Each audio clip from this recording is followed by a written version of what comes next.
Summer has arrived, and for many Aussies, that means more of the good things in life. Mangoes, the beach and cricket.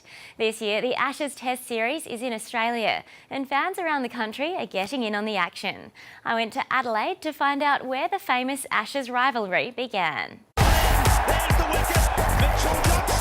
When it comes to cricket, Australia has no bigger rival than England. Every test is a chance for an entire nation to prove whose country is the best. And for our passionate players, things can get heated. Look, on the pitch, it's pretty much a war, isn't it, anyway? So there's always going to be a few words on the pitch, and I think that's the way people want to watch cricket being played. There's always banter on the field, especially between Australia and England. You know, two teams that always play tough. Where's England on the scale when it comes to rivalry? Oh, it's the ultimate. It's the ultimate rivalry that you have as an Australian cricketer, is playing against the English and doing whatever you can to beat them, and it certainly hurts more than anything to lose against them as well. The Ashes competition has a long history. Way back in 1882, Australia beat England for the first time on British soil. The Australian win rocked the sporting world, and the Sporting Times newspaper joked that English cricket was dead. In affectionate remembrance of English cricket, which died at the Oval on the 29th of August 1882. The body will be cremated and the ashes taken to Australia. The next year, England came to Australia and they won. They were awarded a tiny terracotta trophy, and inside is supposedly the ashes of 2 cricket bails like these. Ever since then, the series has been called the Ashes. These days, the real urn is kept in a museum in England, and there's a bigger crystal one for celebrating.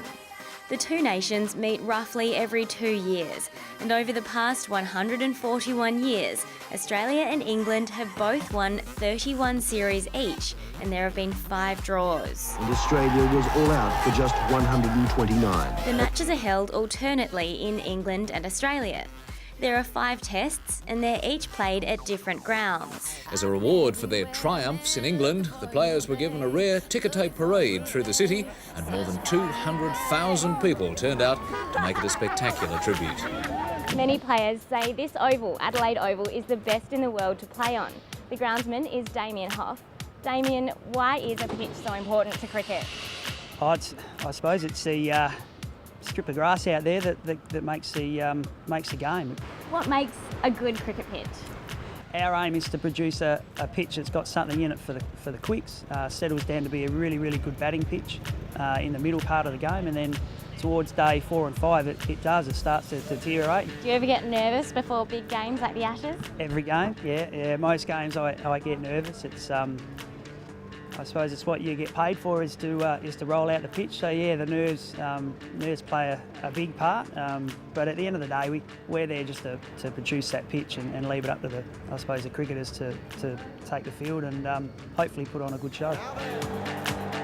For the past 20 or so years, Australia has dominated the Ashes, but lately things have gone downhill.